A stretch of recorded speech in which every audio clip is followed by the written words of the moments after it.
El estudio de los... El estudio de la piel y sus anexos. El estudio de la piel y sus anexos, muy bien. ¿La piel es un tejido, un aparato, un órgano? ¿Qué es? Un órgano. Muy bien, es un órgano. ¿Y a qué aparato pertenece? Tegumentario. Aparato tegumentario.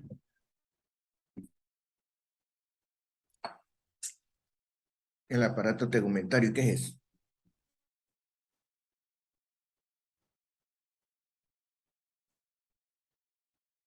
Mm.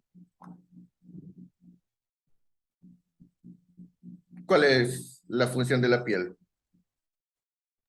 Una Sirve barrera. como termorregulador, también interviene en la pérdida de agua, tiene función inmunológica también. A ver, vamos a ver. Interviene en la pérdida de agua. Si no tuviéramos piel, igual perderíamos agua. O sea, Em, la piel evita que haya pérdidas excesivas. Por eso cuando una persona está quemada, ya. este, eh, o sea, se deshidratan, porque la piel no está cumpliendo su función ¿Y como por qué debe. normalmente se perdería el agua? Normalmente La perderíamos pérdida de electrolitos ¿Por qué se perdería agua y electrolitos? al sudar. cuando No, hay pues si vómito. no hay piel, ¿por qué se perdería? Por la pérdida de Fricción. calor se evapora por la vasodilatación sanguínea. Por el simple contacto con el ambiente, entonces se evapora. Ah, las células son semipermeables y como tales simplemente se les sale el agua, punto. Así como que usted tiene una funda con agujeros, no lo puede llenar de agua porque después se le sale el agua, pues, ¿sí o no? ¿Ya? Asimismo, las células son semipermeables y por lo tanto no pueden contener el agua, sino que el agua se sale nada más. Entonces, el simple hecho de estar en el ambiente ya significaría que se sale el agua, se salen los electrolitos, se desparraman las cosas y las células se van a colapsar y se van a morir y ahí hasta ahí llegamos, ¿no es verdad? Entonces necesitamos algo que evite que eso salga. Y por otra parte, el ambiente no es un ambiente favorable, es un ambiente hostil, ¿no es verdad? Entonces tenemos que evitar que entren gérmenes, que entren sustancias tóxicas, que entren químicos irritantes, que entren, eh, qué sé yo, radiaciones, factores físicos, la misma temperatura. Nuestra temperatura no es la misma que el ambiente, entonces por el simple contacto ya nos vamos a enfriar, ¿verdad? ¿Sí? Entonces la piel hace de protección para nosotros, ¿verdad? De tal manera que podríamos decir que la piel es realmente parte de nuestro sistema inmunitario, pero parte de nuestro sistema inmunitario en el sentido de inmunidad general, no como inmunidad específica, sino como inmunidad inespecífica. Nos protege ante todo, nos protege ante las agresiones físicas, ante las agresiones químicas, ante las agresiones biológicas del medio ambiente. ¿Sí? Si no hay piel, es como que estuviéramos inmunodeprimidos. Es más, el simple hecho de que haya un agujero en la piel es como que Dale, haya, dale. es como que haya es como que tuviéramos una muralla rota. Ya por ahí se pueden meter los enemigos, ¿verdad? El solo hecho de haber recibido un pinchazo es un factor de riesgo para cualquier enfermedad. Nos pica un mosquito, nos puede dar una enfermedad. Nos pica nos muerde una serpiente, podemos recibir un veneno. Nos hacen una cirugía, se puede infectar. Tenemos una malformación congénita con una fístula, qué sé yo, enterocutánea o esofagocutánea o cualquier cosa, puede haber una enfermedad. ¿Sí? Entonces, el paciente le ponen un suero, le ponen una vía, le ponen una inyección, por ese simple motivo tiene un factor de riesgo. Se inyecta una droga, por ese solo motivo puede enfermarse y recibir algo, ¿verdad? Entonces, la principal función de la piel es nuestra protección, ¿sí? Y como tal, no solamente es una barrera mecánica, porque no solamente nos protege de factores mecánicos, sino que también nos protege de factores biológicos y como tal tiene una serie de reacciones inmunitarias, ¿sí? Cuando nos golpeamos, la piel se inflama. Cuando se rompe, se vuelve a cicatrizar. Cuando sangra, se coagula la sangre, etcétera, ¿verdad? ¿Sí? Cuando hace calor, sudamos. Cuando se necesita, se segrega más, qué sé yo, sebo. Cuando hay un traumatismo repetido, se hace un callo, ¿verdad? Entonces, la piel tiene una serie de reacciones. Y por ese mismo motivo, la piel no es igual en todas partes, independientemente de que estamos cubiertos. Estamos cubiertos no solamente por piel, estamos cubiertos por piel, mucosas y faneras, ¿verdad? ¿Sí?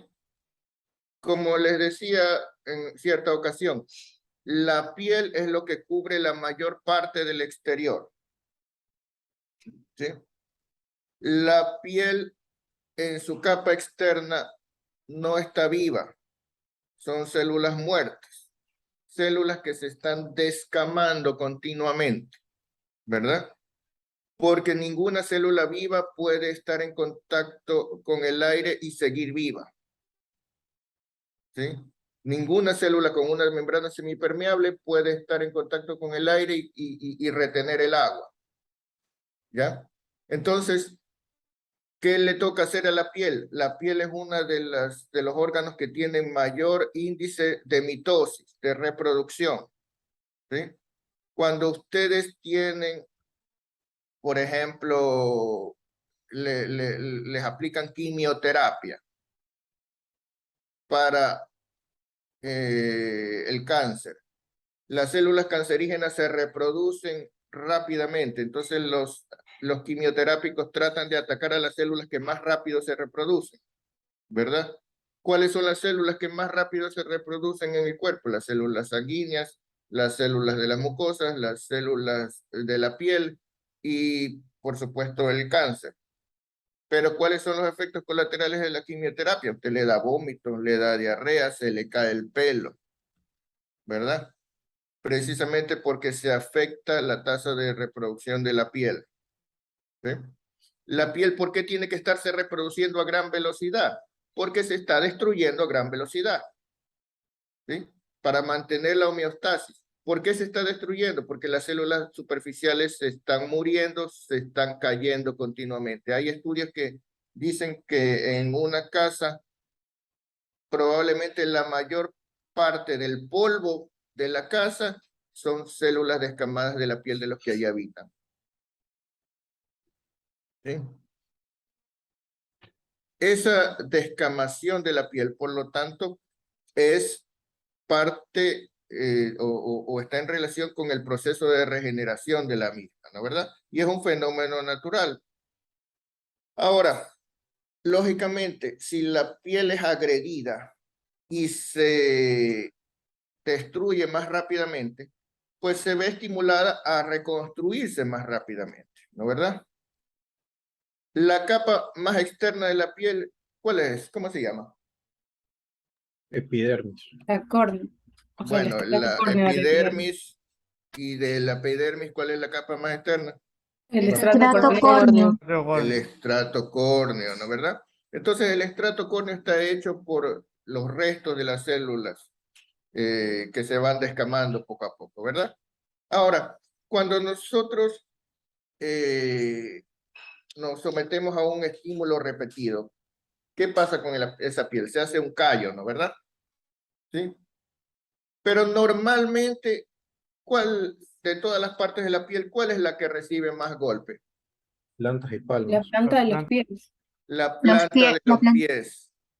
¿Sí? Esa es la que está recibiendo golpes todos los días, ¿verdad? Esa es la que está siendo todos los días aplastada, todos los días golpeada, todos los días se da contra el piso. ¿Sí?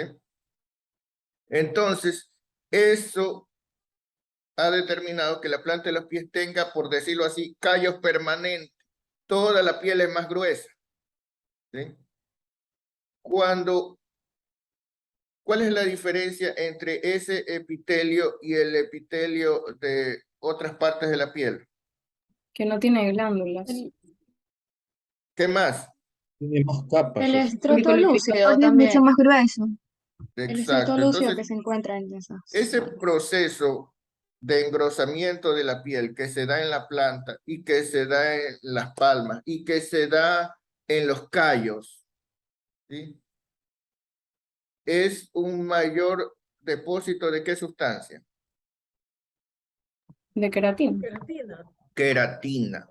La queratina es lo que da la dureza a la piel, ¿sí?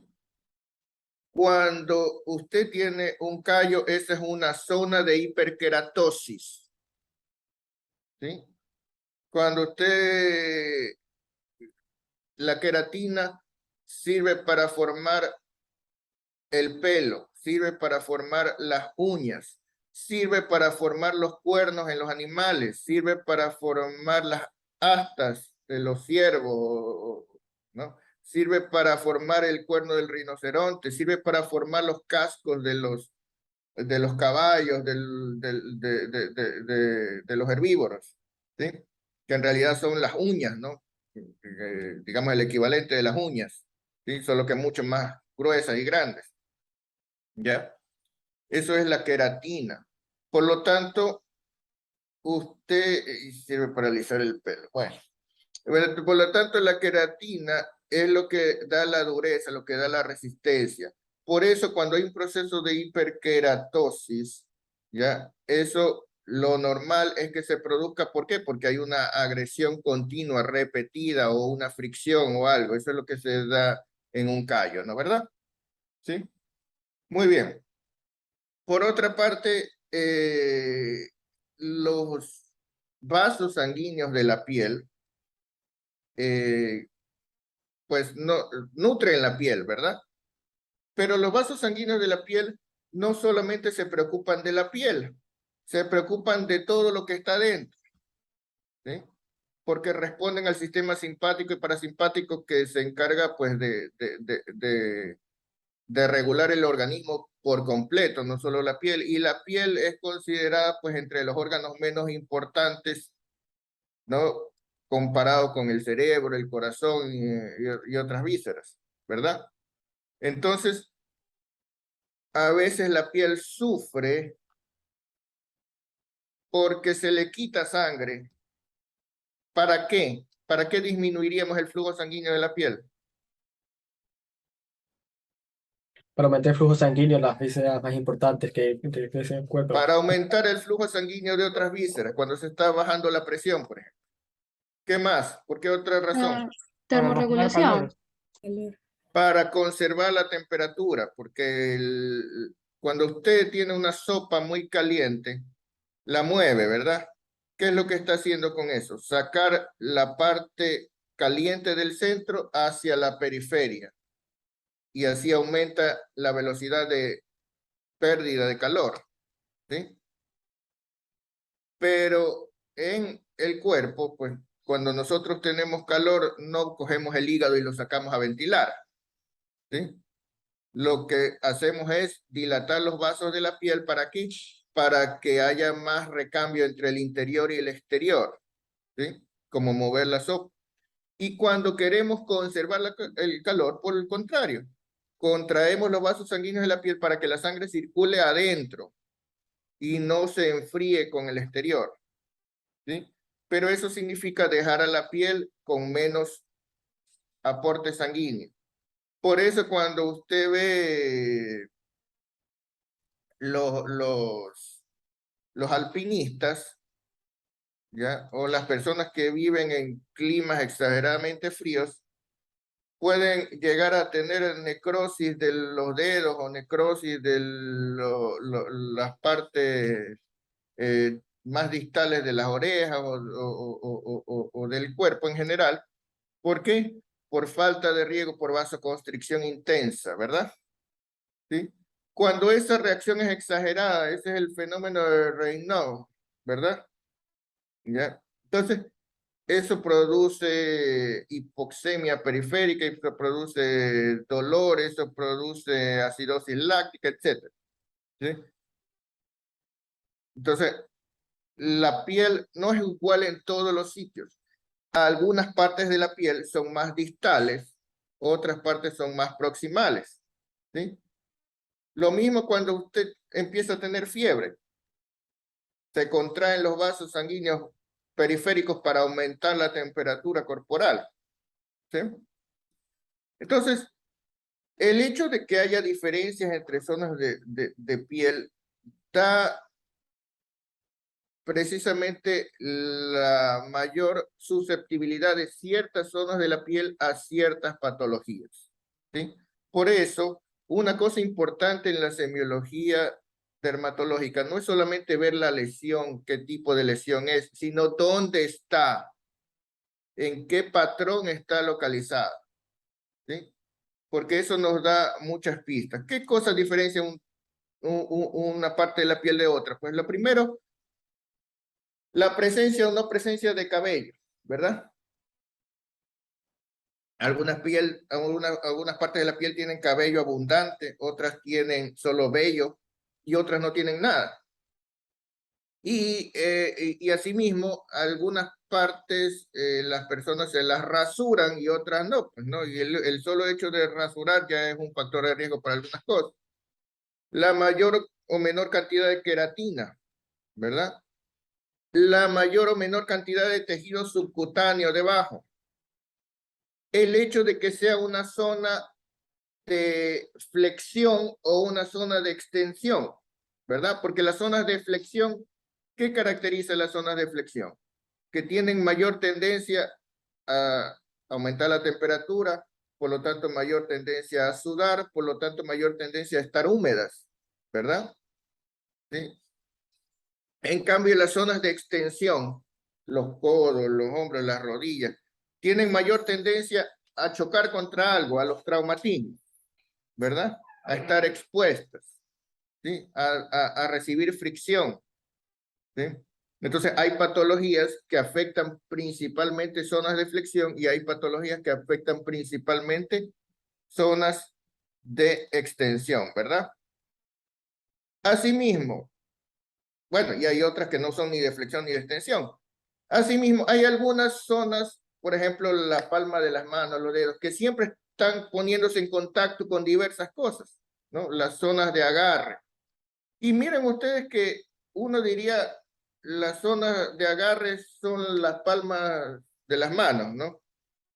Pero hay típicas zonas de agarre en otras partes del cuerpo porque así son nuestras costumbres. Por ejemplo, las orejas, ¿no? Agarran los lentes, ¿sí? Agarran la mascarilla, agarran, ya, ¿no? Como el meme que dice, ya no quieres que te lleve la maleta también, ¿ya? ¿Sí? ¿Ya? Encima de la nariz.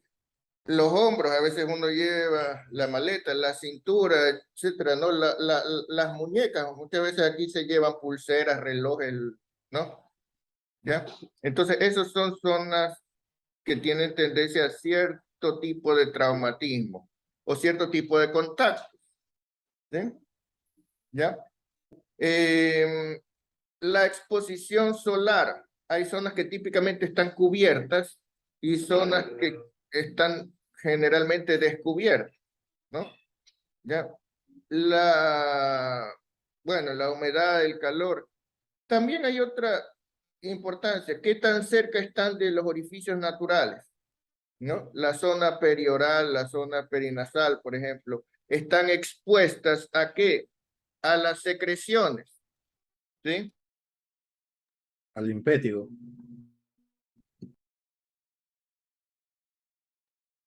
a las infecciones por gérmenes que se encuentren en esas mucosas, ¿verdad? ¿Ya? El solo hecho de estar cerca de esas mucosas los expone. Por ejemplo, aquí se expone a la saliva, aquí se expone al moco. ¿Sí? ¿Ya? Entonces, hay patologías propias de lo que se llama las regiones periorificiales, ¿verdad? Alrededor de los orificios. Y no solamente los orificios naturales. Si usted tiene una ostomía, por ejemplo, le hicieron una colostomía, una gastrostomía, usted puede tener una dermatitis alrededor, ¿verdad? ¿Por qué? Porque está expuesto a las sustancias que se puedan salir por allí, ¿sí? Entonces, la cercanía a orificios es otra cosa. Nuestras costumbres, los productos que se aplican, ¿ya? Usted no se baña con desodorante, usted se pone desodorante en la axila, ¿verdad? Usted no se pone maquillaje en todo el cuerpo, se pone maquillaje en la cara, ¿verdad? Usted se pone lápiz labial en los labios, usted se pone, ya, entonces determinadas cosas van a determinados sitios, ¿sí? Talcos, perfumes, productos y los productos de aseo, los productos de limpieza. Una dermatitis por shampoo, usted sabe dónde la va a encontrar, ¿verdad? Una reacción alérgica al jabón, más probablemente usted la encuentre en las manos, en la cara, ¿verdad? ¿Sí? Entonces, a diferentes productos que se aplican, ¿verdad? Bueno, y por supuesto, los productos médicos, ¿no? Los productos médicos tópicos también pueden causar. Entonces, todo eso da ciertos patrones de lesiones cutáneas. Yo les mandé, no sé si vieron un artículo en el que se habla precisamente de patrones de lesiones, que es un artículo que les debe servir porque no solamente es infantil, es un artículo en general de dermatología, o sea, sirve para adultos y niños, ¿sí? ¿Ya? Entonces ahí en archivos agregados tienen, ahí como 10 artículos les mandé para que vean un poco de cosas. ¿Sí? Creo que un poquito más también. Sí, un poco más, pero bueno, pero ustedes saben que yo los maltrato con cariño, ¿verdad? Bueno, digamos que los trato con cariño, quise decir que se me va la lengua, ¿no? Los trato con cariño. Sí, ya, es para, todo es por su bien, todo es por su bien. La Ujú. primera palabra cuenta, doctor. ¿Ah? La primera palabra cuenta, digo. Claro, claro. No, no se preocupe, no se preocupe. Bueno, entonces, ¿qué ocurre con esto? Que cuando ustedes hacen entonces una historia clínica, ustedes tienen que saber describir las lesiones cutáneas, ¿sí? Miren que dermatología es algo que usted debe aprender viendo, ¿sí? Dermatología es algo que usted no debe aprender, pero muchas veces las descripciones usted las va a encontrar escritas, ¿sí? Usted debe saber lo que significa cada cosa. Y no, ¿cómo es? Y además, la imagen no siempre va a corresponder en la imagen del libro a la imagen de su paciente, ¿no, verdad? Usted tiene que saber qué es lo que es característico de esta enfermedad y qué es lo que es variación individual, ¿no? Entonces, para eso necesita leer y para eso necesita saber a qué se refiere, ¿no? Entonces, por eso, lo primero que usted tiene que saber en una lesión, ¿cómo describe usted una lesión cutánea? Usted dice, este paciente tiene un exantema o un enantema, ¿verdad? ¿Cuál es la diferencia? El El exantema es el exantema es en mucosas y El exantema en exantema es en las piel. mucosas. es la- Muy bien, exantemas en piel, enantemas en mucosa. Si usted tiene un exantema, usted tiene una lesión cutánea, ¿usted la tiene generalizada o la tiene localizada? ¿Verdad? Esa lesión en algunas patologías es simétrica. ¿Qué quiere decir que es simétrica? de ambos lados del Ambos cuerpo. Ambos lados lados. igual, De ambos derecha a brazos. izquierda es más o menos igual. O es asimétrica, ¿verdad? ¿Sí? Cuando usted dice un exantema, hay términos clásicos como por ejemplo el exantema morbiliforme, el exantema escarlatiniforme, el exantema urticariforme, ¿verdad? ¿Qué es un exantema morbiliforme? Alterna áreas de piel sana con piel afectada. Bueno, pero la cosa es que cuando vemos eso, casi todos los exantemas son así. Cuando usted dice un exantema morbiliforme, el término se refiere que es un exantema similar al del sarampión. Es decir, un exantema maculopapular, digamos, un exantema, lo que decía el doctor Socotroco, puntitos rojos por todos lados. ¿Sí? El cielo Un estrellado. ¿Ah? El cielo estrellado. Un exantema en el que hay máculas eritematosas, puntiforme, generalizado, ¿sí? Es el típico exantema que se veía en el sarampión. Afortunadamente, yo nunca he visto un caso de sarampión. Afortunadamente, el sarampión está prácticamente erradicado. Mientras no ganen la pelea los antivacunas, esperemos que no vuelva a haber brotes de sarampión. Pero el exantema del sarampión es típicamente puntos rojos por todos lados. Y los exantemas que son así, se les llama exantemas morbiliformes. ¿Sí? La escarlatina típicamente produce un exantema mucho más confluente, lo cual quiere decir que usted prácticamente ve al paciente todo rojo con pedazos blancos, con puntitos blancos. Prácticamente diría que usted ve más puntos blancos en un fondo rojo que puntos rojos en un fondo blanco. ¿Sí? ¿Ya? Y es un exantema, pues, que se palpa, ¿no? Por eso algunos lo describen como piel de gallina. ¿Sí? Eso es exantema propio de la escarlatina, digamos, típico de la escarlatina, porque la escarlatina no siempre da exactamente el mismo tipo de exantema. Típico de la escarlatina es lo que se llama exantema escarlatiniforme, o sea, hay otras patologías que dan un exantema parecido. Entonces llamamos un exantema escarlatiniforme. ¿Sí? Y en cambio la urticaria y los exantemas urticariformes, ¿a qué se refiere? A los que tienen abones, ¿verdad? A los que tienen lesiones en placas elevadas y que suelen palidecer en el centro y que son más por edema que por eritema. ¿Sí? A veces se ven hasta del mismo color de la piel, ¿no? O parecido. ¿Ya? Entonces, eso es un exantema urticariforme. Pero, bueno, y las lesiones elementales que tenemos que conocer, deben haberlas visto en dermatología, pero las vamos a ir viendo poco a poco con las patologías. Así que comencemos a ver imágenes.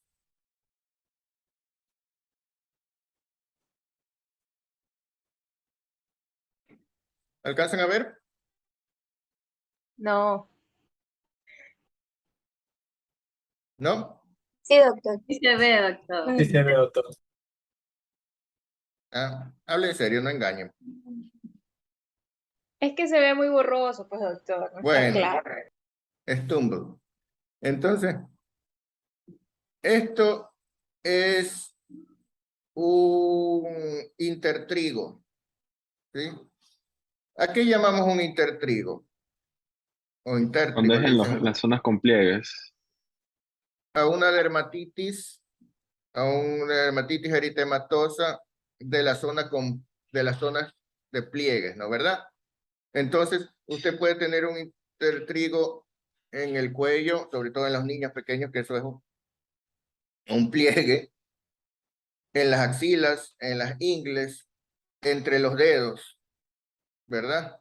En el pliegue interglúteo, etcétera, debajo de las mamas en las niñas, en las mujercitas, ¿sí? Entonces, usted puede tener intertrigo en cualquiera de esas zonas. El intertrigo en realidad es una patología mixta. Inicialmente, ¿qué es lo que tenemos allí? Más calor y más humedad. ¿Sí? Entonces, y no solo eso, fricción. A veces se ve entre los dos muslos también, ¿no? La fricción produce irritación, produce inflamación. Esa inflamación, a su vez, genera la facilidad para que se infecte. La presencia de humedad favorece la proliferación de hongos, la proliferación de bacterias. Entonces usted puede tener un intertrigo irritativo simple o con contaminación bacteriana o con contaminación micótica, ¿verdad? Sí, a priori usted no lo puede saber, usted lo sabe por la evolución, por la gravedad y por la respuesta al tratamiento. ¿Estamos claros? ¿Sí? Y por supuesto que usted puede realizar cultivos de la lesión o exámenes en frotis. El examen con KOH, hidróxido de potasio, ¿para qué sirve? Para diagnosticar Cándida. dosis. Hongos. Cándida. Muy bien. ¿Ya? Entonces, esto es un intertrigo en la axila. ¿Sí? Un intertrigo interdigital. ¿Sí? Un intertrigo submamario. ¿Sí? El Muguet también es una infección muy frecuente en los lactantes. Estas placas blancas, ¿a qué se debe esto? Candida albicans. Candida Cándida. albicans. Cándida. Candida albicans. Literalmente parece leche. La diferencia con los restos de leche, pues es que estos no salen limpiándolo, ¿no? ¿Ya? Entonces, estas infecciones por Candida albicans también son típicas de los bebés, ¿no? Pueden afectar la mucosa yugal, la mucosa de los labios o incluso de la lengua. Aquí hay que diferenciarlo de la lengua saburral, ¿no? ¿Verdad? ¿Sí? Muy bien. Las infecciones micóticas. Esta es una lesión típica de tiña. ¿Cómo la describirían ustedes?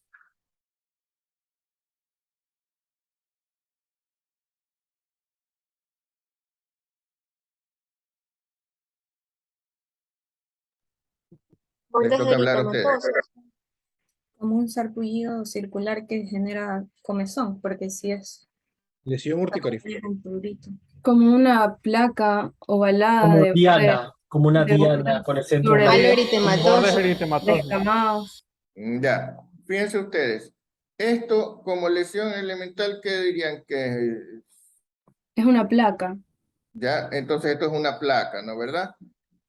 Una placa, pero ¿con qué característica? Porque no es uniforme, ¿verdad? Bordes bien delimitados. Tiene bordes elevados Eritematosos. y eritematosos, ¿verdad? De hecho, ¿cómo es? Estos bordes Descamación ovalados, en los bordes también. ¿sí? Eritematosos son la forma más común. Suele irse agrandando, curando en el centro y agrandando, ¿no? ¿Verdad? ¿Sí?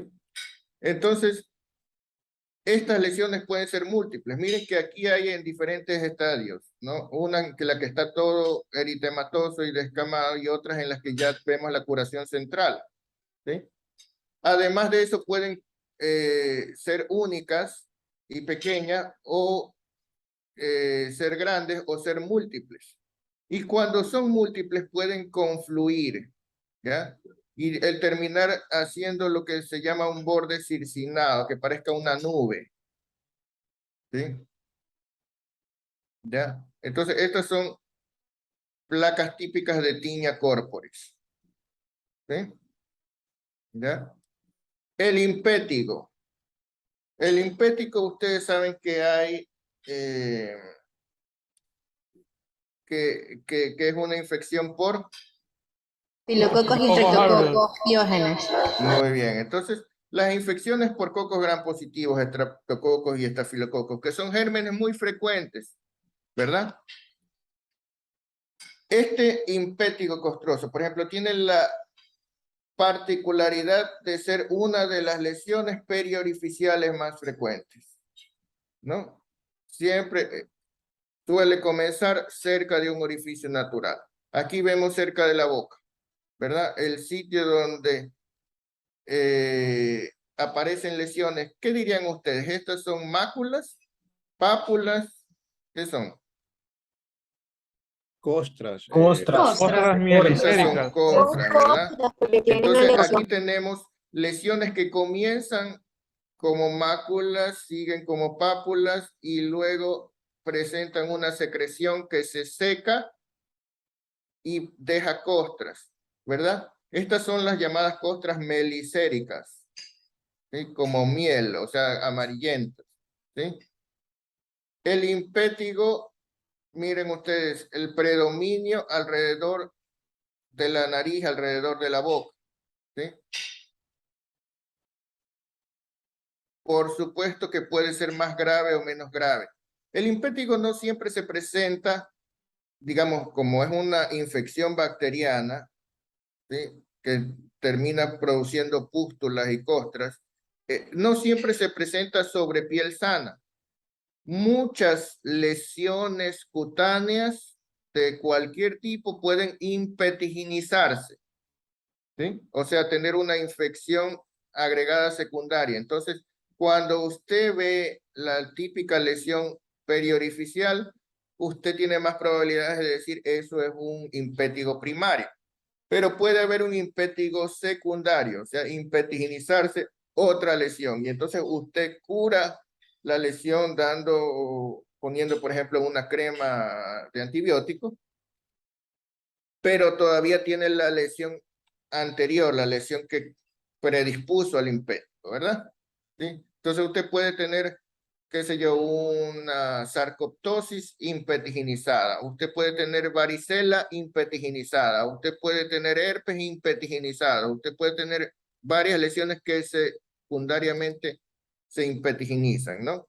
Miren las costras melicéricas alrededor de orificios, ¿sí?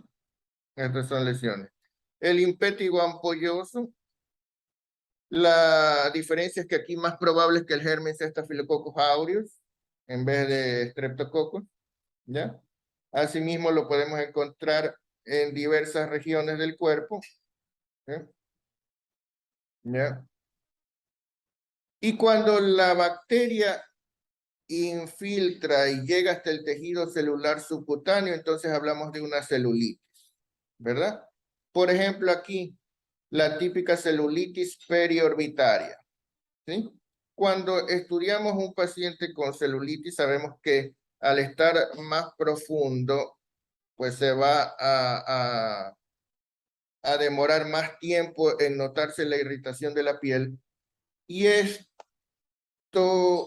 pues, cuando tenemos una infección en la piel superficial, fácilmente hace pústula. ¿Por qué se produce una pústula?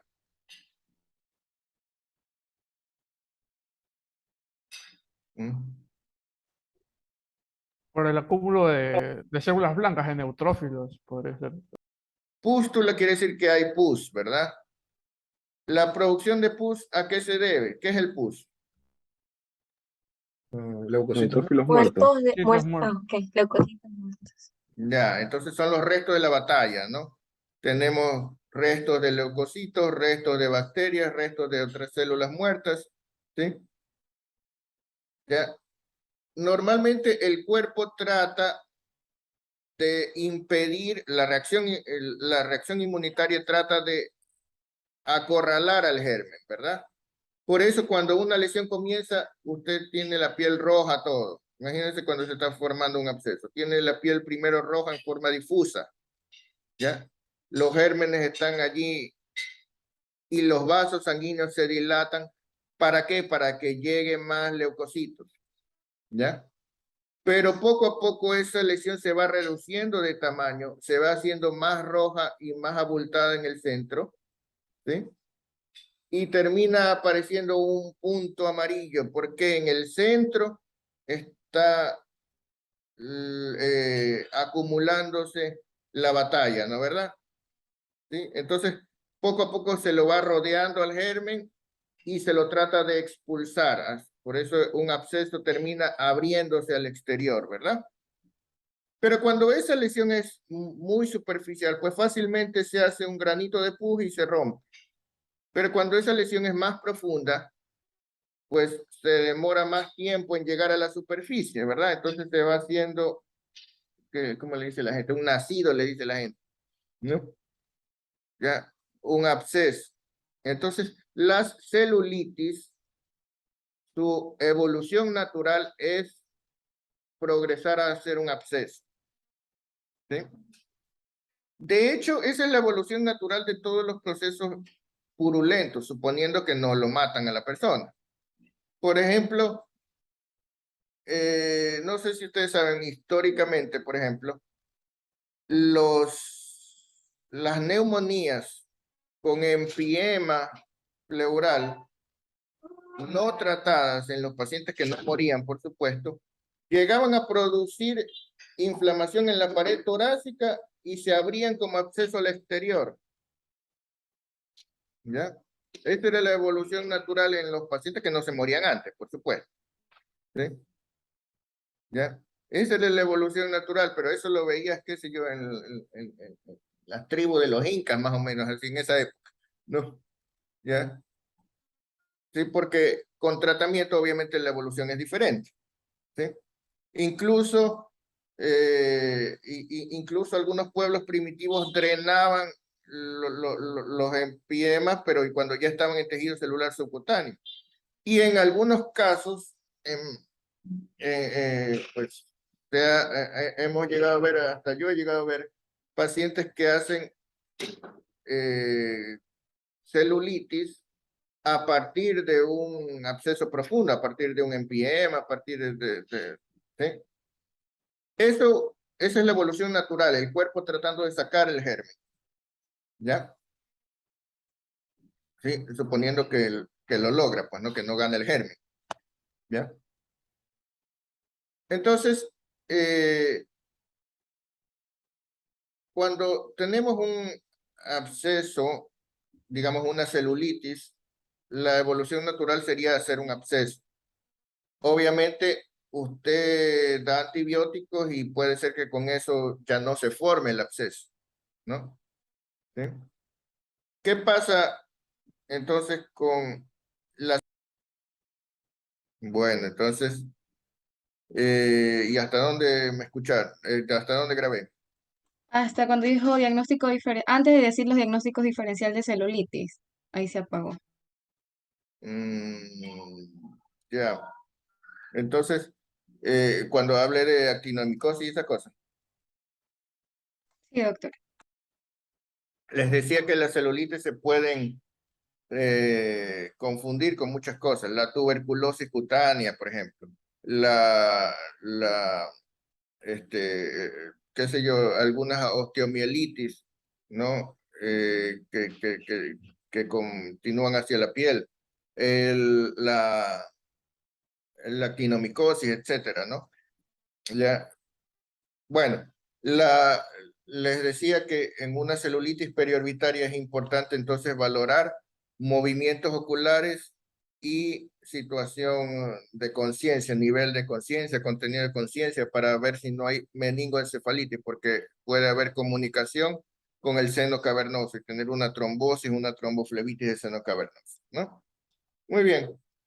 Las linfadenitis, lo mismo. Las linfadenitis pueden llegar a no solamente a producir, a ser palpable, sino a contaminar y a producir inflamación alrededor, ¿sí? Entonces, una celulitis, usted tiene que ver pues si hay un foco cercano. Entonces puede haber un foco en senos paranasales, puede haber un foco en faringe, puede haber un foco en oído, puede haber un foco en una caries, en un diente, en una encía. Y puede haber un foco en cuero cabelludo también, ¿no? ¿Ya? Y, y por supuesto en un ganglio linfático, ¿no? Un ganglio linfático se puede abscedar, ¿sí? Son frecuentes en la región submandibular, ¿no? En los niños, ¿sí? Miren que aquí es todo un conjunto de ganglios linfáticos, ¿sí? Elucidados. Y el estafilococo no solamente hace abscesos, no solamente hace, pues, hace toda una serie de infecciones, no solamente hace infecciones localizadas, hace muchas veces una reacción generalizada, ¿sí? Asimismo puede haber predominio periorificial, pero aquí ustedes tienen una reacción generalizada. El síndrome de piel escaldada estafilocócica, cuando decimos piel escaldada, ¿a qué nos referimos? ¿Qué significa escaldado? Como descamado. Como rojo. Ya, efectivamente usted lo ve rojo, descamado. Escaldar, busquen en internet qué significa la palabra escaldar.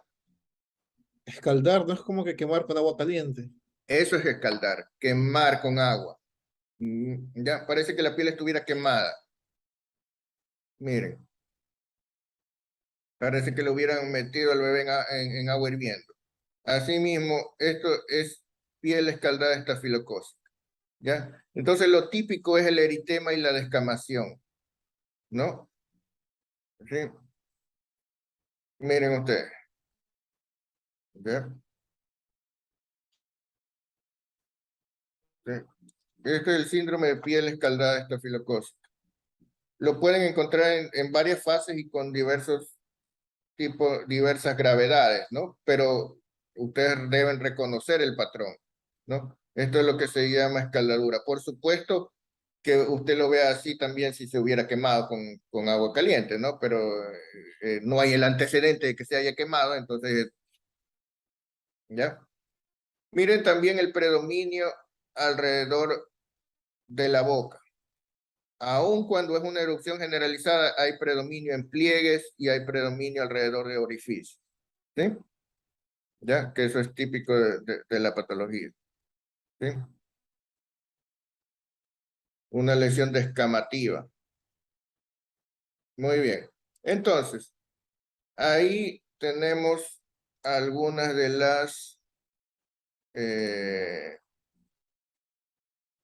las patologías infecciosas, ¿no? Vamos a ver otras. ¿Han oído hablar de pañalitis? Sí. Sí, Dermatitis de Jacket. dermatitis por pañal. Como comprenderán, eso es un término inadecuado, ¿no? Porque significaría que el pañal está inflamado, ¿no? ¿Sí? Lo que tendríamos sería una dermatitis en la zona del pañal, ¿verdad? La dermatitis en la zona del pañal es una patología que puede deberse a varias cosas, ¿sí? Porque en la zona del pañal tiene varias particularidades. La una que hay pliegues, hay humedad, hay un objeto extraño, digamos, hay un objeto extraño que es el pañal, que puede producir alergia, que puede producir irritación, que puede aumentar el calor y que puede conservar la humedad de la orina de las heces, ¿verdad? Entonces, allí puede estar mezcladas varias cosas. Puede haber simplemente la irritación por la orina, lo que se llama la dermatitis amoniacal. Puede haber la irritación por las heces, por supuesto. Puede haber infección micótica agregada, ¿sí? Porque donde hay humedad pueden crecer hongos. Puede haber infección bacteriana sobreagregada, ¿no? Porque las bacterias proliferan más fácilmente cuando la piel ya está irritada de por sí. Y puede haber irritación por la simple textura del pañal o del elástico, y puede haber alergia, ¿no? ¿Verdad? A los componentes del pañal. Entonces, es una cosa en la que hay muchas veces un componente mixto, ¿sí? Entonces,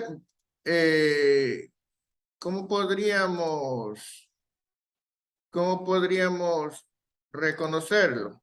Pues primero veamos cómo se ve la dermatitis puramente amoniacal, ¿sí? ¿Ya? Miren esto. Aquí ustedes tienen una irritación, pero noten que la irritación es mayor en los lugares prominentes y menor en los pliegues. ¿Sí? ¿Ya? Miren esto. El pliegue prácticamente está sano. Mientras más prominente sea la zona, más irritada está. Algunos le llaman a esto el signo de la W. ¿Ya? ¿Sí? ¿Qué significa esto? Significa que no es la zona más caliente ni la más húmeda la que está afectada, sino al contrario, la zona que más está en contacto con el exterior. ¿Sí? Esto significa que la irritación es por la orina, por el material que se queda allí. ¿Sí? Esto es una dermatitis amoniacal. En cambio, cuando es una dermatitis de contacto, miren ustedes cómo pueden ustedes ver esta distribución corresponde justamente a los bordes del pañal, al sitio donde están los elásticos. ¿Sí?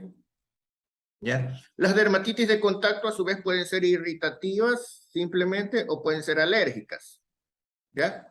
Pero tienen esta distribución característica. Y en cambio, las infecciosas, digamos las micóticas, tienden a afectar más los pliegues. ¿Sí? Entonces, con eso usted puede distinguir, ¿no? Ya, miren esto. ¿Sí? ¿Ya? Lógicamente, esto es la distribución típica de la lesión inicial. Pero si yo tengo aquí, por ejemplo, esto inicialmente fue una dermatitis de contacto, pero esto se sobreinfectó, ¿no? Las dermatitis, por supuesto, pueden impetiginizarse, pueden contaminarse con bacterias, con hongos, con lo que sea, ¿no? Ya, pero esa es la lesión inicial. Esta es una dermatitis de contacto también. ¿Cuál es lo típico de la dermatitis de contacto? Su distribución en el sitio donde está en contacto con la cosa que hace, ¿ya? Por ejemplo, se ven las dermatitis de contacto bueno, por muchísimas cosas, ¿no? Por aretes, por ejemplo, ¿ya? Esta es una dermatitis de contacto por el níquel de los aretes, ¿no? ¿Ya?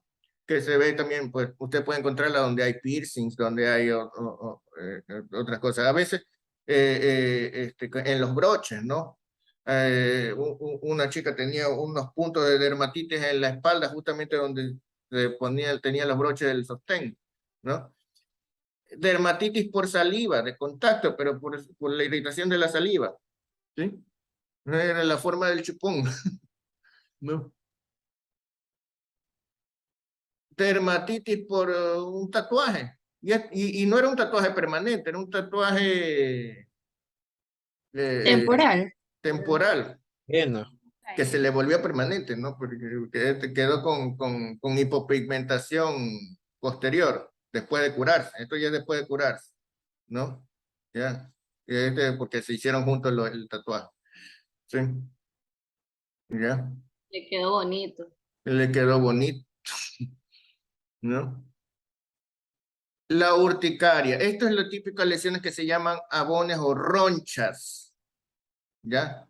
Noten ustedes que realmente no hay tanto eritema, o sea, el eritema es mayor o menor, depende del caso. Hay más edema y hay placas, ¿sí? ¿ya? O sea, estos no son, no se ven tanto como pápulas, se ven como placas, ¿se dan cuenta? Miren ustedes aquí. Y aquí ustedes pueden ver también el borde más pálido, al contrario que en las tiñas, ¿no? ¿Ya? Sí. Y por supuesto su aparición súbita después de algo que le dio alergia, después de un medicamento, un alimento, alguna cosa que le haya causado. Y su propensión a ser más bien generalizada, ¿no? En varias partes. Esta configuración típica, miren que hay eritema y las placas son más claras, ¿no? ¿Sí? Entonces usted la puede encontrar de diversas maneras, pero más o menos puede reconocer esta configuración. Esto es lo que se llaman ronchas, ¿no? ¿Verdad? ¿Sí? ¿Ya? Miren ustedes. Aquí vemos en cambio el centro pálido, ¿sí? ¿Ya? Pero ¿cómo diferenciaríamos de una tiña? Pues porque esto es una aparición súbita, tiene un antecedente y no es que va del centro expandiéndose hacia la periferia, ¿no? Sí. El angioedema es también una reacción alérgica. La diferencia es que es más profunda, entonces se nota más el edema que las ronchas, ¿sí? Pueden estar combinados, el angioedema y la urticaria. Es típico en los sitios donde el tejido celular subcutáneo es más laxo, como en los labios y en los párpados, ¿sí? Ya una persona de pronto empieza a verse trompuda o a tener un edema palpebral sin más, después de que comió camarones o después de que, qué sé yo, de que le dieron una pizza o de que le dieron algo que no come habitualmente, ¿ya? Sí.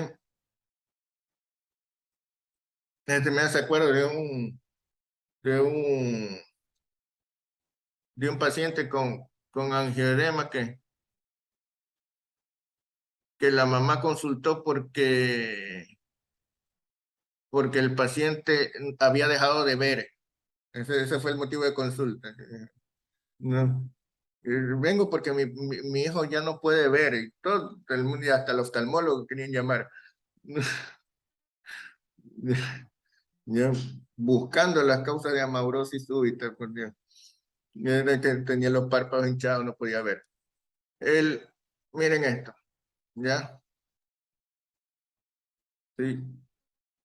Simplemente el edema de los párpados, perdón, de los labios, ¿no?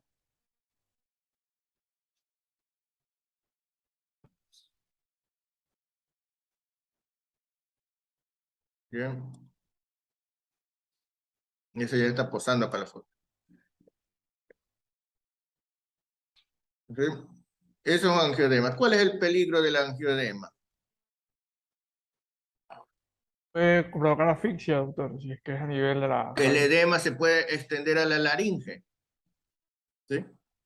El edema laringio a su vez puede provocar la asfixia, ¿sí? Entonces estos pacientes hay que tomarlos en serio, ¿no? ¿Ya? Bueno, el eritema multiforme. Esta es la lesión típica del eritema multiforme. Esto es lo que llaman una lesión en diana, ¿no? ¿Verdad?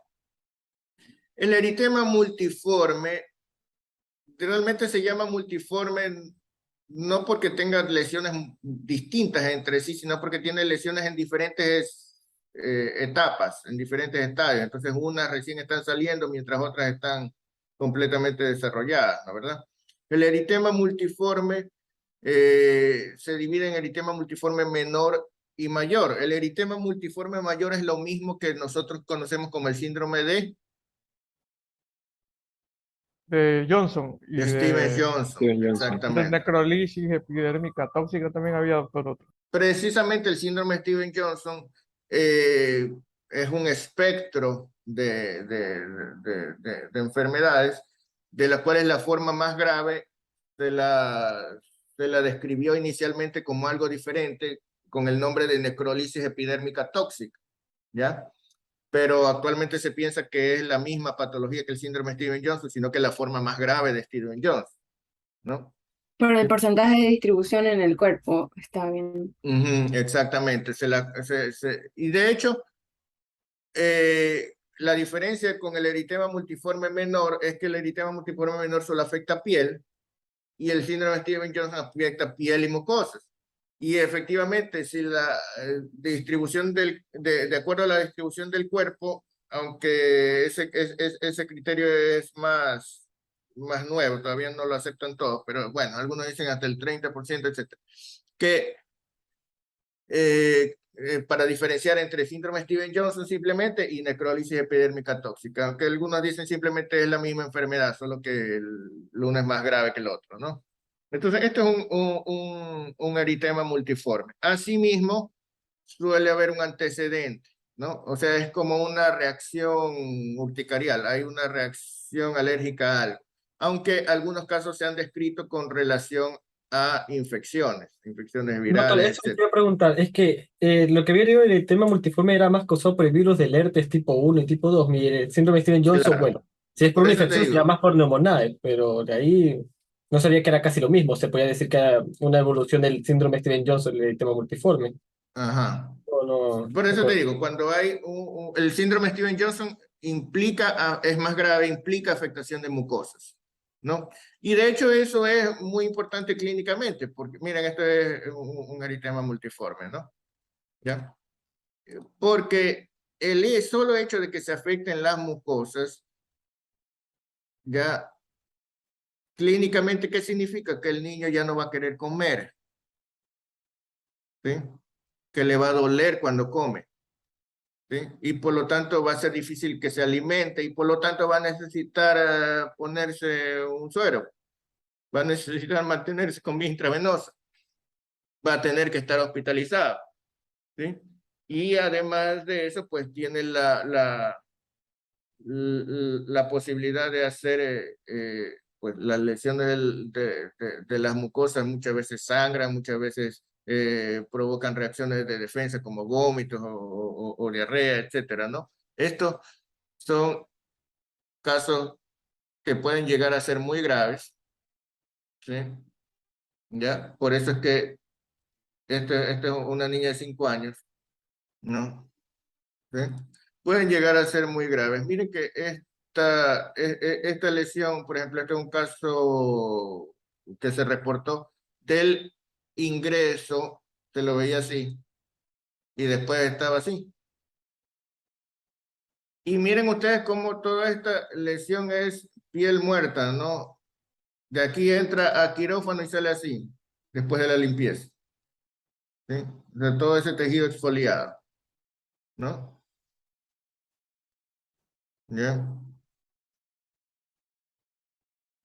Así después de como 20 días de evolución. Y aunque no lo crean, este es el aspecto que tenía cuando se lo dio de alta. ¿Ya? O sea, aquí puede decir que ya estaba prácticamente bien, ¿no? Estas son lesiones hipopigmentadas residuales. ¿Sí? ¿Ya? Pero mire que queda hasta sin pestañas, quedó, ¿no? ¿Ya? Muy bien. Entonces, esas son algunas lesiones infecciosas también, ¿no es verdad?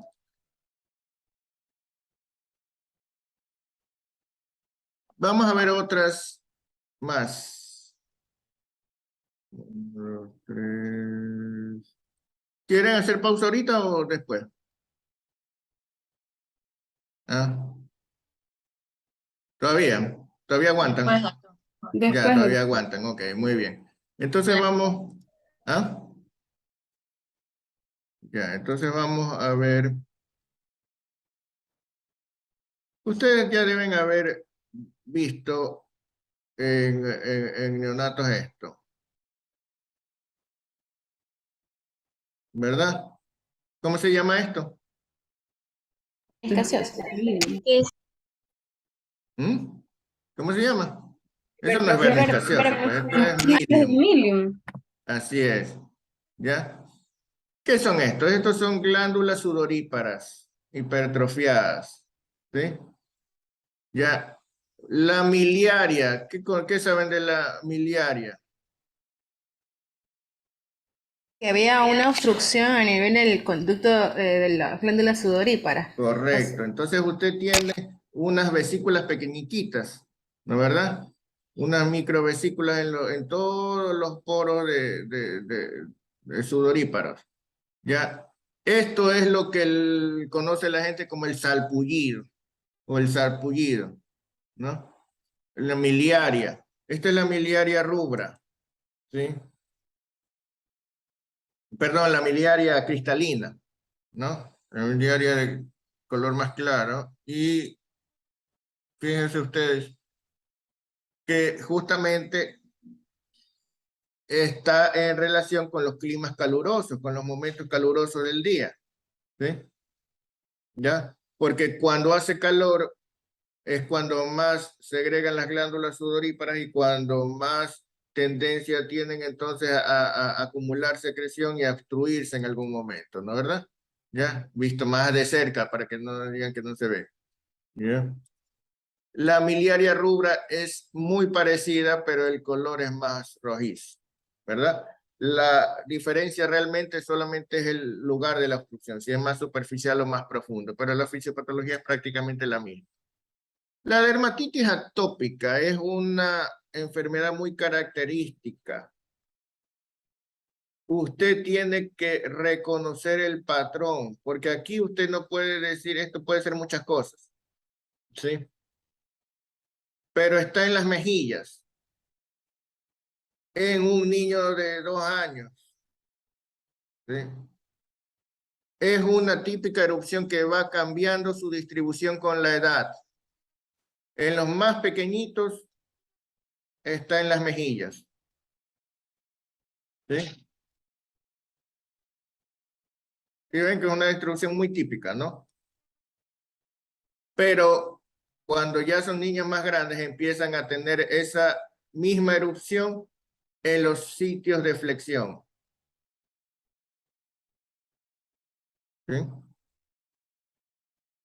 ¿Cómo se llama esta zona? Fosa Flexura poplitea. poplitea. La flexura poplitea, ¿no es verdad? ¿Sí? ¿Cómo se llama esta zona? Fosa antecubital. La fosa antecubital. ¿Sí? ¿Ya? Y posteriormente en los sitios de extensión. ¿Sí?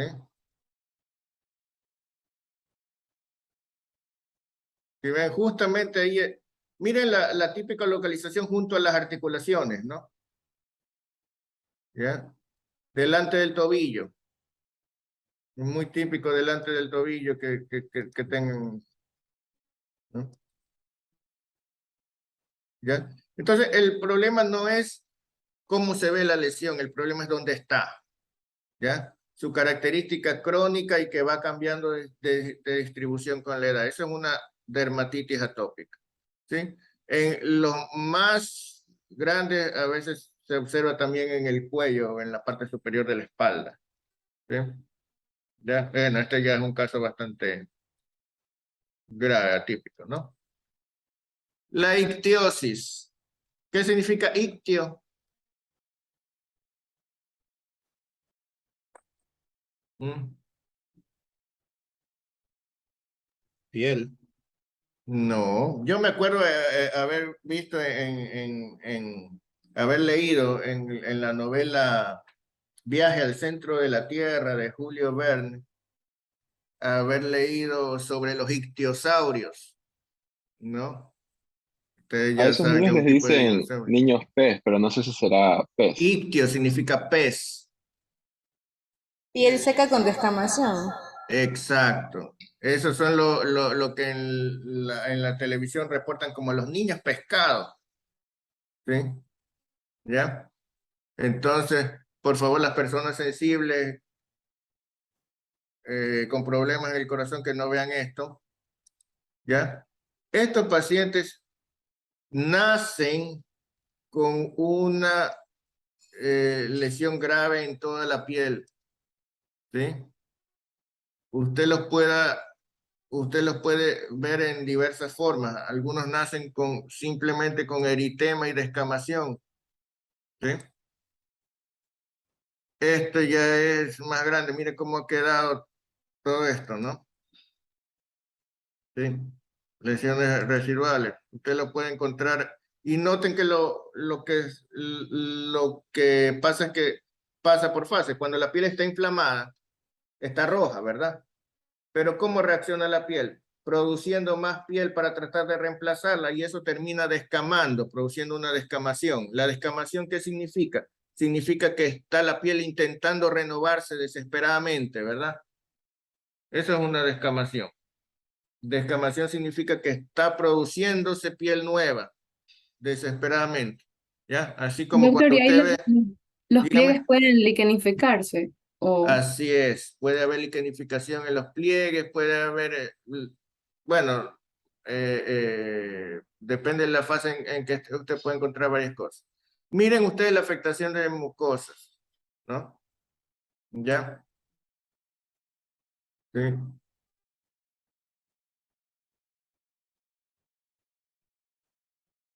¿Ya? Estos Doctor, son, una pregunta. dígame. ¿Eso no es lo que se conocía también como síndrome de Arlequín? El bebé arlequín es un tipo de ictiosis, efectivamente. Ah, ya. ¿Ya? ¿Saben lo que es un arlequín? Un ¿Ah? tipo de pescado. ¿Se acuerdan de Harley Quinn? ¿De Batman? Sí. ¿Ya? El arlequín es ese payaso de la Edad Media, ¿no? Que estaba pintado y todo de eso. Esa imagen del arlequín, ¿ya? Es lo que dio origen a esto. Esto es un bebé arlequín, ¿ya?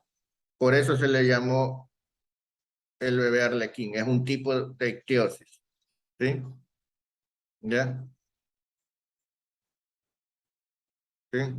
Ahí tienen un arlequín, ¿sí? Este fue un caso reportado que se hizo famoso en las redes de un bebé arlequín que llegó pues hasta la edad adulta, ¿sí? Aquí está ya más grande, ¿sí? Esta es una niña, ¿ya? Pero como podrán ver, la lesión es para toda la vida, ¿no? ¿Sí? Tiene que estar continuamente con tratamiento. Bueno, estamos claros hasta aquí, ¿no? Bueno, vamos a otra, si es que todavía aguantan. Déjenme ver. Doctor, ¿por qué dijo que se produce la ictiosis? La ictiosis es un trastorno genético.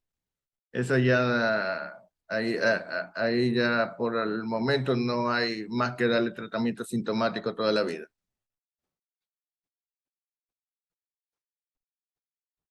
¿Sí? Bueno, entonces,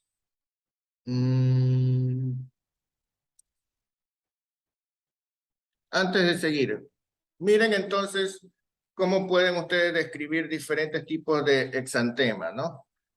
Esto es lo que se llama un exantema maculopapuloso. Ya saben lo que es una mácula. Mácula, ¿qué significa mácula? Una mancha. Mancha. Mancha. Mancha, ¿verdad? Mancha no Cuando que algo palpable. está inmaculado, no. Es sin decir, mancha. que Homo deja la ropa inmaculada o la Virgen inmaculada. ¿Qué quiere decir? Sin mancha, ¿no? ¿Verdad? Mácula es mancha. Así como ustedes tienen la mácula lútea o ya que es la mancha amarilla, etc. Pápula significa que ya hay una elevación. Por supuesto que es la lesión elevada más frecuente, pero puede ser una elevación plana como una placa o puede ser una elevación grande como un nódulo, un tubérculo, un tumor. ¿Sí? ¿Ya? Pero muchos exantemas combinan pápulas eritematosas y entonces se llaman exantemas maculopapulosos. Y los típicos exantemas maculopapulosos generalizados son los que llamamos exantemas morbiliformes, porque así es el sarampión, ¿verdad? ¿Sí? El exantema escarlatiniforme. Miren que aquí decimos eritrodermia. ¿Qué significa eritro? Rojo. Rojo, ¿verdad? Por eso Rojo. eritrocito es célula roja, ¿no? ¿No es así? Eritrodermia quiere decir que la piel roja. Miren ustedes que en vez de tener manchas rojas, tenemos tantas manchas rojas que prácticamente es la piel roja con manchas blancas, con manchas más claras, con manchas normales en medio, ¿sí?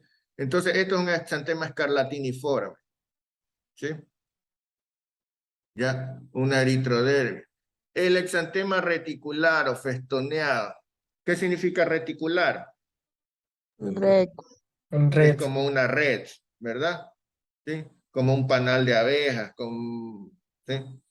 El exantema urticarial, o también llamado abonoso, los abones o ronchas, ¿sí? O sea, placas, ¿ya? El exantema vesículo ampolloso, porque ¿qué diferencia hay entre una vesícula y una ampolla? Solamente el tamaño, ¿verdad? Entonces, ¿qué es lo que quiere decir? Que son lo que le dice la gente, bombitas de agua, ¿no? Hay líquido en el interior. Por supuesto, usted debe saber que en la evolución, estos exantemas comienzan siendo una mácula, luego una pápula y ahí se convierte en una vesícula, ¿verdad? Y si crece se hace una ampolla y muchas veces se rompe y deja costras, ¿ya? Entonces, usted lo puede encontrar, esa es la fase típica vesícula ampollosa, pero los exantemas vesículo ampollosos puede usted encontrarlos en diferentes fases de su evolución, ¿ya? Y de hecho, para el diagnóstico diferencial, usted tiene que ver si todas salen y pasan al mismo tiempo por las fases o si hay unas que están saliendo mientras otras están en diferentes estadios. Y por supuesto, puede haber lo que llamamos el exantema purpúrico o el exantema petequial, ¿no? ¿Verdad? Donde ya observamos signos de sangrado, ¿sí? Y los cambios de coloración correspondientes. Muy bien. Entonces, esto sí, nunca lo he visto yo y de hecho no encontré más que imágenes históricas. Esto es el sarampión, ¿ya? Por eso, esto es lo que decimos, puntitos rojos por todos lados. El sarampión era una enfermedad, pues, que felizmente está erradicada porque no solamente da el exantema, pues, ¿no? Estos exantemas se caracterizan, estos son lo que se llaman las enfermedades febriles exantemáticas de la infancia, ¿sí? Aquí vamos a ver exantemas asociados a fiebre, ¿sí? Cuadros febriles exantemáticos, ¿ya? Ya no estamos hablando de que se comió unos camarones y le salieron unas ronchas, ¿no? Estamos hablando de un paciente que empieza con un cuadro catarral, ¿sí? Que puede ser más grave o menos grave, pero es un cuadro febril. Una faringitis asociada a un exantema, ¿ya? Entonces, en el sarampión justamente la afectación sistémica es más grave que en otras enfermedades conocidas ahora. Porque usted seguramente conoce la varicela. A muchos les habrá dado varicela o habrán visto personas con varicela. La varicela da fiebre. La varicela produce malestar, produce síntomas catarrales, pero no son tan graves. El sarampión daba una tos que le conocían como tos perruna, una tos intensa, una conjuntivitis intensa, ¿ya? Y podía dar complicaciones, incluso encefalitis y muchas otras cosas, ¿no? Entonces, este es el típico cuadro del sarampión, se lo podía diagnosticar antes del exantema mediante la observación de las manchas de Koplik. Nunca las he visto en mi vida, solo he visto fotografías y realmente espero que nunca tengan que ver, ¿ya? Pero esto es solamente para que vean cómo es el exantema del sarampión, para que sepan a qué se refieren con exantemas morbiliformes, ¿sí? La escarlatina empieza como un exantema macular, pero llega a confluir tanto que usted termina viendo toda la piel roja, con pedacitos que no están rojos, ¿sí? Y se nota más bien levantar los folículos de tal manera que usted lo toca y parece que tuviera la piel de gallina. Eso es lo que se llama el exantema en piel de gallina. Entonces, esto es un exantema típico de la escarlatina, y los exantemas que se le parecen son los exantemas escarlatiniformes. Por ejemplo, en los pacientes que tienen dengue, a veces se observan exantemas escarlatiniformes. No suelen ser tan generalizados con la escarlatina. Yo los he visto más en abdomen, en extremidades inferiores, pero son parecidos, ¿no? ¿Ya? Y también hay enantema.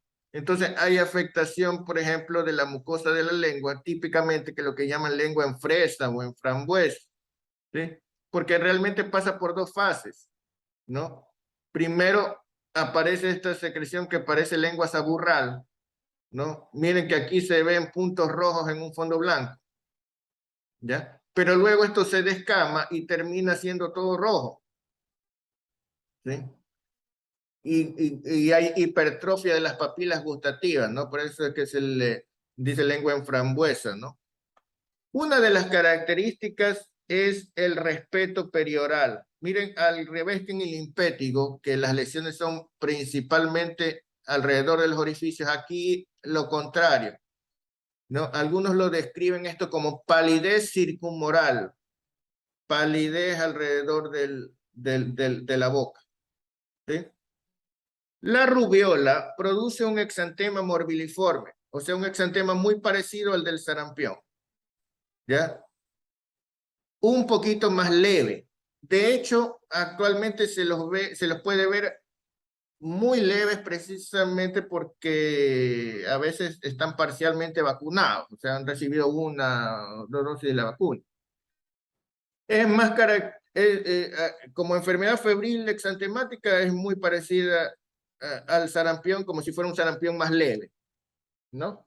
Pero es más característica la afectación de ganglios linfáticos. O sea, suele haber más adenopatías que en otras enfermedades. Esta es la lesión. La varicela, en cambio, es una típica erupción vesiculosa, ¿sí?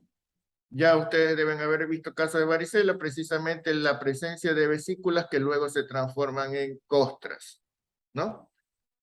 No les insisto en eso porque deben haber visto. El eritema infeccioso. No, dicen que parecían que le hubieran dado una cachetada, una bofetada, ¿no? ¿Verdad? ¿Sí?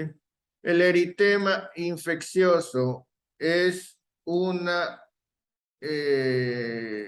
miren que yo podría decir esto parece una dermatitis atópica, ¿no? ¿Verdad? Pero una dermatitis atópica no es una enfermedad febril, ¿sí? Ya, aquí estamos hablando de un cuadro febril exantemático, ¿sí? Y además esto puede darle a diferentes edades, ¿no? Entonces, pues, es... Ese fácil era de... el exantema súbito, el herpes tipo 6, creo, ¿verdad? Ah, Ese era el la exantema. rociola.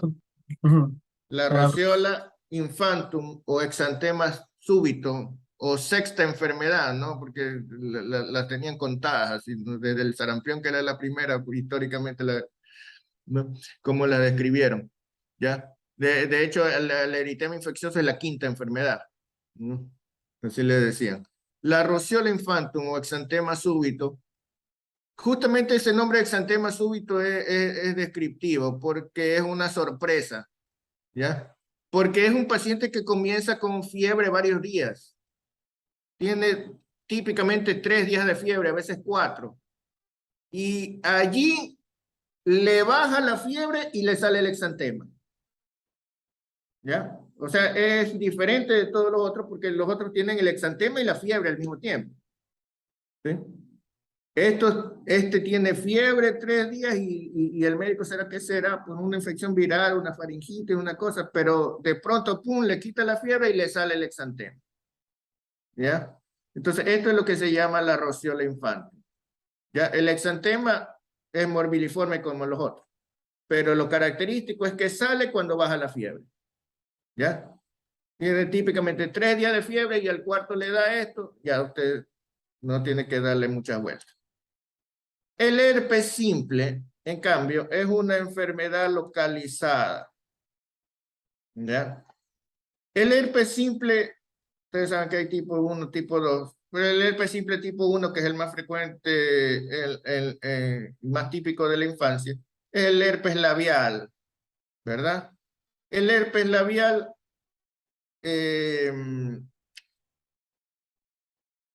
ustedes deben saber que, como todos los virus del herpes, están relacionados con episodios de inmunodepresión, ¿ya? No necesariamente porque el paciente sea un inmunodeprimido. Cuando usted puede decir que hay un episodio en el que baja la inmunidad, pues cuando tienen otra infección, porque los leucocitos y todo el sistema inmunitario están ocupados en combatir la otra infección y se aprovecha el virus del herpes y sale. Es un virus que permanece en el organismo. Por ese motivo, es una infección muchas veces recurrente. Y muchas veces la gente lo asocia con los cuadros febriles y tanto así que dicen, le salieron, pero es de la fiebre misma. ¿Ya? No lo ven como algo separado, sino que simplemente cada vez, no, así mismo es, cada vez que le da fiebre le salen llaguitas en la boca. Dicen que es como si fuera parte de la fiebre. ¿Ya? Y efectivamente, cada vez que le da fiebre, pero le da fiebre por cualquier tiene una faringitis, porque tiene una infección de lo que sea, y en ese momento le brota las llagas del herpes, ¿no? Mire que también es una erupción vesiculosa, ¿sí? El herpes zóster, mire que se lo describió como el virus del herpes zóster inicialmente,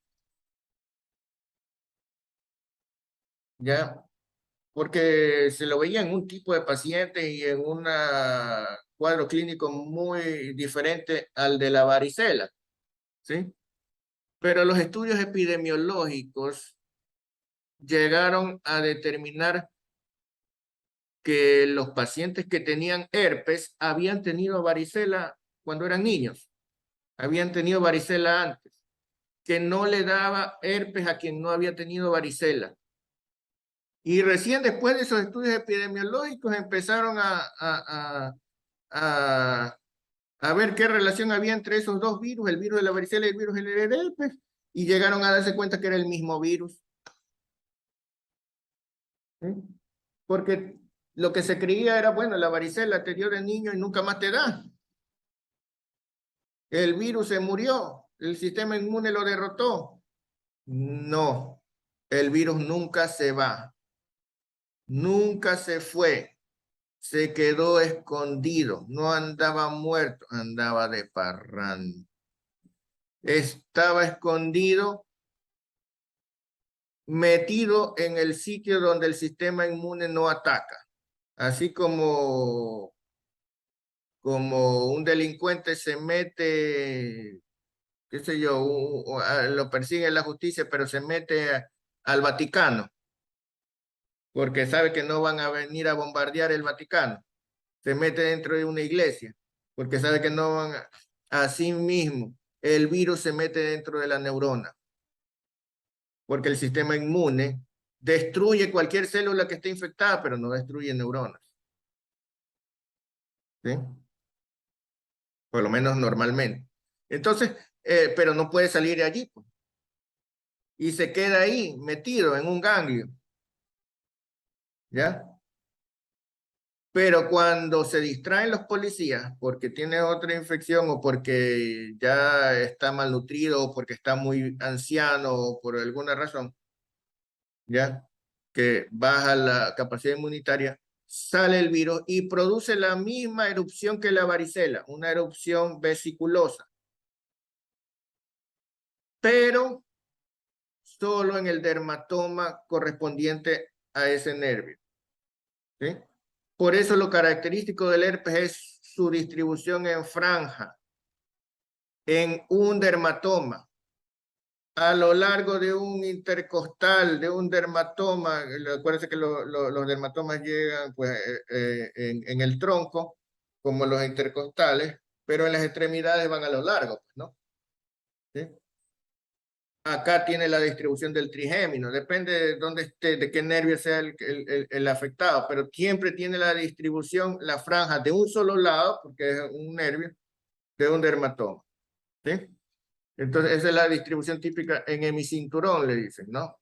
Aquí tenemos una distribución en un dermatoma torácico, aquí tenemos en la rama oftálmica del trigémino, por eso se dice que hay herpes zóster oftálmico, hay herpes zóster maxilar, hay herpes zóster mandibular, ¿no? ¿Ya? La distribución. A veces la erupción puede ser generalizada, pero el predominio en el dermatoma es muy claro, ¿no? ¿Verdad? ¿Sí? Aquí también tenemos, esto le dicen algunos culebrilla, ¿no? A lo largo, ¿pero por qué? Porque aquí esa es la forma del dermatoma. Si ustedes han visto cómo son los dermatomas, saben, ¿no? Así mismo, usted lo puede tener. Yo una vez vi un niño con herpes, un recién nacido con herpes zóster, que tenía un herpes zóster en la distribución del nervio ciático. ¿Sí? ¿Ya? O sea, en los glúteos, en la cara externa del muslo, en la cara externa de la pierna y en el pie. ¿Ya? Justamente allí. Recién nacido. Nos pusimos a averiguar y a la mamá había tenido varicela durante el embarazo. O sea, el niño inútero había tenido varicela. ¿Ya? Sí. Miren aquí, la distribución típica de un herpes zóster. La Doctor, enfermedad una mano, pie, consulta. boca. ¿Cómo? Una consulta. En los casos, de, por ejemplo, que hay un paciente con herpes zóster, o sea, si al momento del que se contagia, si una persona no le ha dado varicela, bueno, le va a dar varicela y no herpes zóster. Quería preguntar en casos de que se contagia a una persona que ya le ha dado varicela, directamente ya se aparecería como herpes zóster, ¿o no? Lo que pasa es que si una persona que ya le ha dado varicela se expone al virus de la varicela, pues a menos que esté inmunodeprimido, no le va a dar nada, ¿ya?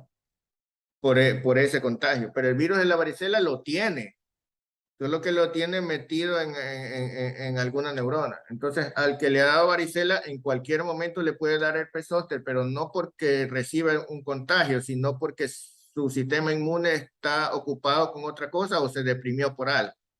Por eso el herpes zóster es muy frecuente, es más frecuente en los ancianos, ¿no? Y la otra diferencia con la varicela es que es mucho más doloroso, pero precisamente porque está en un nervio, ¿no? Entonces produce un dolor neurálgico. Tanto así que a veces produce dolor sin haber erupción o antes de haber la erupción. ¿Sí? ¿Ya? La enfermedad mano, pie, boca, ¿quién la produce? El virus Coxsackie A16 es Coxsackie. La mayor parte de las veces el Coxsackie A16, a veces otros virus Coxsackie A y a veces otros virus, ¿no? Pero casi es típico de los virus Coxsackie. Por supuesto, como todo virus, puede llegar a dar una infección, un exantema generalizado en los casos más graves, ¿sí? Pero generalmente se limita o predomina en mano, pie y boca, ¿no es verdad? Por eso se le llama así la enfermedad, mano, boca, pie, mano, pie, boca, ¿ya? O sea, ahí lo que es lo que, y por supuesto, como es algo contagioso, suele presentarse en epidemias. De hecho, la presentación epidémica es precisamente una clave para diagnosticar los casos que no son típicos, porque a veces se encuentran casos en los que el exantema no solamente se limita a mano, pie y boca, a veces el exantema también involucra las orejas, el tronco, las extremidades, entonces ya no es tan típico, pero si estamos en una epidemia, a veces uno puede sospechar y diagnosticarlo, ¿no es verdad? Muy bien. Bueno, ¿alguna pregunta hasta aquí? Porque ya creo que tenemos que irnos a receso.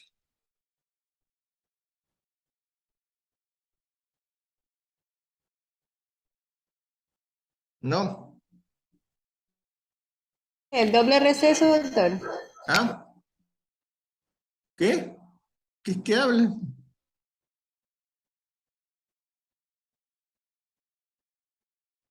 ¿Cuánto tiempo quieren?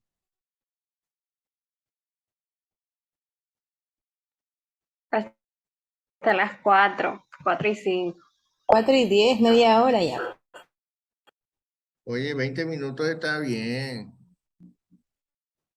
No están exagerados. Ustedes poco Es más el me piden hasta clima, las 6. doctor, es el clima.